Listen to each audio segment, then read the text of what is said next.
What's up guys, hope you're all doing well during this really stressful period at the moment, but I've got a fun one for you today because it's something we've yet to take a look at, and that's VR gaming. It is something that is definitely accelerating in popularity, partially due to the new Half-Life Alyx, which is VR only, and it is definitely something that I'm interested in testing moving forward. Now some of you might be on the edge of picking up the new long-awaited Half-Life game along with a VR headset, but maybe aren't so sure of what kind of performance you can expect. On one hand, VR gaming does require a significant amount of GPU power. The scene does actually need to be rendered twice per frame after all, but on the other hand, Valve lists the minimum specs here as just a GTX 1060 or RX 580, along with an i5 or Ryzen 5 CPU from a couple of years ago. There are a lot of things to consider, especially which VR headset you are planning to use. For example, this one has a refresh rate of 80 Hz, but maybe if you're using something faster, you will need a faster GPU along with that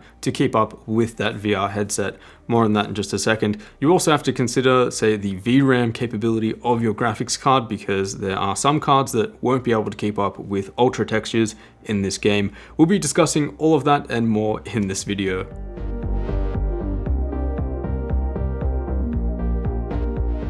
So what I want to take a look at here is what kind of gaming PC you would need to run the new Half-Life Alyx at a smooth frame rate with decent quality settings. Because especially when it comes to VR gaming, there is a big difference between just being able to run the game and then being able to run the game well enough to have an enjoyable and immersive experience.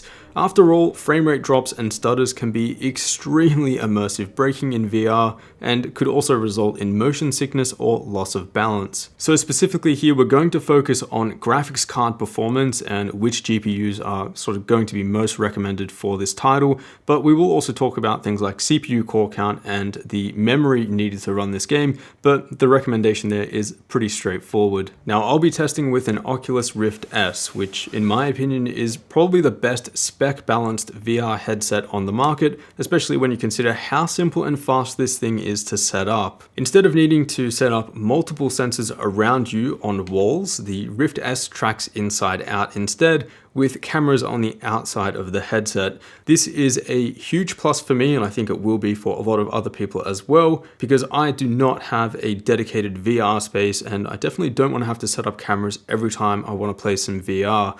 The resolution here is 2560 by 1440 when you factor in both lenses, and the refresh rate is 80 Hz.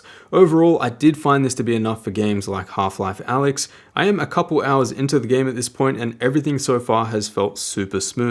Let me know if you guys would like to see a detailed review of the Rift S down the road when I get some more experience with it, but for now just know that we'll be aiming to maintain that 80 Hz refresh rate. So 80 Hz is what we're targeting here with the Rift S, but if you're using the previous Rift or maybe an HTC Vive, you're going to be targeting 90 Hz, and if you're using the holy grail of VR headsets, which is the Valve Index, you're going to be targeting 120 to 144 Hz. So essentially the faster VR headset that you end up going with, that does mean that you also need a more powerful GPU to render those frames. And when we take a look at the GPU benchmarks in just a minute, this is not your typical GPU benchmark analysis. It's less about, okay, GPU X can hit 62 FPS and then GPU Y can hit 67 FPS. It's more about, can this GPU keep up with the refresh rate of this VR headset? Because as soon as you start dropping below that, that's when you start getting an immersion breaking experience. So ideally, you do want to maintain that consistent refresh rate of the VR headset that you're going with. So let's finally jump into some Half-Life Alyx, and let's first talk about how many CPU cores you need to run this game smoothly. And keep in mind that the higher refresh rate that you're going, the more draw calls your CPU will need to send to your GPU, and the more demand it'll be under. Valve's minimum spec here is a non-hyper-threaded quad-core Intel processor, and while that will be doable for most portions of the game, it will get choked up during dense simulations and gunfights. Even when running an RTX 2060 during this particular scene here, the i3 is clearly bottlenecking performance. Stepping up to 6 cores and 6 threads, however, that does seem to be enough to relieve the bottleneck completely. Now we get a stable flat line at 80 frames per second with plenty of utilization to spare. I'd say that this would probably be enough to support the 120 to 144 Hz display on the Valve Index as well, but then again, if you have $1,000 US to drop on a VR headset, you're probably running at least 9700K 4K or 3700X. Now on the note of system memory, real quick, if for whatever reason your VR gaming rig is running 8GB of RAM, you'll definitely want to upgrade that before you boot up the new Half-Life. I frequently saw above 10 to 12GB used at any time, so 16GB will be enough. Video memory is a much more interesting discussion though, and I personally found that this game does benefit quite a bit visually from high resolution textures. On the other hand, switching between low and ultra shadows, fog and lighting, there really isn't a big difference visually in the majority of scenes. Half-Life Alyx actually looks great at low settings, but I'd argue that the high-res textures do make a big difference to create a much more immersive environment, especially when you get up close.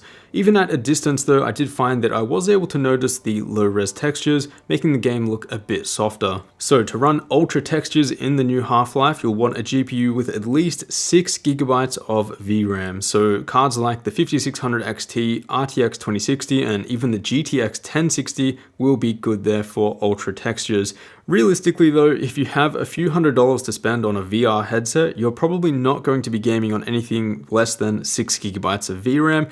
But for demonstrative purposes, here's what happens when you do. So here's the GTX 1650 Super, which has 4GB of VRAM, and we can see that when loading up those ultra textures, it really is a complete mess. You would also experience the same thing here if you had a RX 580 4GB or GTX 1060 3GB. If that's the case, then you'll definitely want to drop to about medium. Note that there is a bit of GPU usage to spare here though with this particular scene, so this is clearly a VRAM bottleneck. But what about actual GPU rendering performance? How much do you need there to play the game smoothly?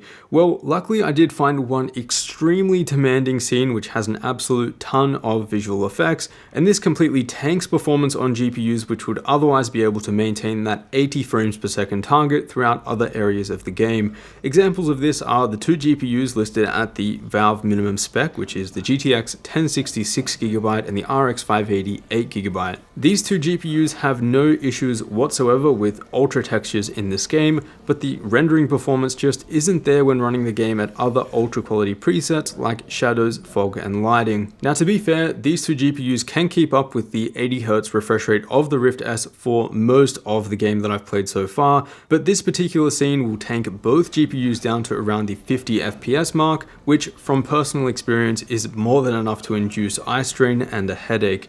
Dropping those quality settings down to low was enough for both cards to maintain the 80Hz target on the Rift S, but do note that the lighting and effects just weren't as nice here. So I would agree with Valve to say that these two cards are the absolute minimum to run this game smoothly at 80 frames per second, although you will need to drop the majority of quality settings except for the textures. If you want to enjoy this game at ultra settings with no compromise in frame rate drops, I found an RTX 2060 to be pretty much perfect here. Even during this demanding scene with everything set to ultra, we're holding nice and steady at 80 FPS. This makes a huge difference to the overall VR experience because as soon as you start dropping even a few frames, you do notice it and it is distracting. Now I did find that Nvidia cards seem to play a bit better than usual compared to competing AMD cards, and for those wondering, Half-Life Alyx is a DirectX 11 title. One example here is while the RTX 2060 created a pretty much flawless experience with the 80Hz Rift S, the RX 5600 XT on the other hand, even with the VBIOS update to boost performance, still saw some pretty jarring frame rate drops. Again, this was with the VBIOS update to raise the boost clock and memory clock a significant amount, getting close to RX 5700 performance. So if you are playing Half-Life Alyx with a 5600 XT or 5700 and an Oculus Rift S, you will need to drop some of those visual quality settings to around medium. So a 6GB GTX 1060 or an RX 580 8GB will be enough to play this game at the lower quality settings except for the textures. You can load that up to ultra no problem, and you can maintain the 80Hz refresh rate of the Oculus Rift S.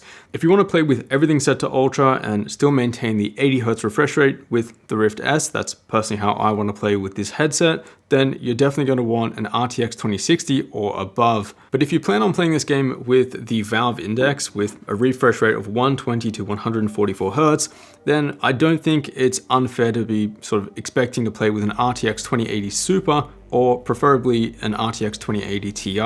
And again, if you're spending 1K on a VR headset, then most of you probably have these in your VR gaming rigs anyway. In fact, one way to think about it is overall, the amount of money that you spend on your VR headset, expect to spend a similar amount on your GPU. So hopefully this helped you guys out. If you have a gaming rig at the moment, for example, and you're planning on getting into VR, or maybe it's the other way around, whatever the case, hopefully you have a better idea of what kind of performance you can expect now.